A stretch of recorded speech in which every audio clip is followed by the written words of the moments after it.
নিজেকে বড় মনে করা এটা শয়তানের স্বভাব। কার স্বভাব? বিনয়ী হওয়া এটা নবীদের স্বভাব। আল্লাহ তাআলা ফেরেশতাদেরকে বলেছিলেন উসজুদু লি আদম, তোমরা আদমকে সিজদা দাও। ফাসাজাদাল মালাইকা কুল্লুহুম, সবাই সিজদা দিল ইল্লা ইবলিস, কে ছাড়া? ইবলিস ছাড়া। সে নিজেকে বড় মনে করেছিল, শয়তান। কিভাবে? সে লজিক খাটাইলো আল্লাহর সাথে। সে লজিক দিয়ে আল্লাহর বলে, আল্লাহ ক্বালা আনা খায়রুম মিনহু, আল্লাহ আমি কেন সিজদা দেব? আমি তো আদমের চেয়ে শ্রেষ্ঠ, আমি বড়। আল্লাহ বলতেছে তুমি বড়? কেমনে বড়? শয়তান বলে খলাকতানি মিন নার, আপনি আমারে বানাইছেন কি দিয়ে?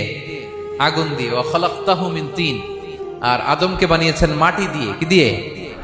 মাটি দিয়ে। আগুনের ধর্ম দাউ দাউ করে উপরের দিকে কি করে? ওঠে, আর মাটি ঢিলা রেখে দিলে নিচে পড়ে যায়। তো সে যুক্তি দিয়ে বলতেছে আল্লাহ ঊর্ধ্বগামী কোন জিনিস তো নিম্নগামী কোন জিনিসের কাছে মাথা নোয়াতে পারে? যুক্তি, মনে রাখবেন, যুক্তি সব জায়গায় খাটে।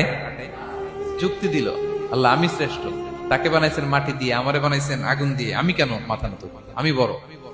আমি বড় বলার সাথে সাথে দৃশ্যপট পাল্টাই গেল। আল্লাহ বলে বের হ, ফখরুজ, বের হ, তুমি অভিশপ্ত, তুমি লানত প্রাপ্ত, তোমার স্থান হবে জাহান্নাম।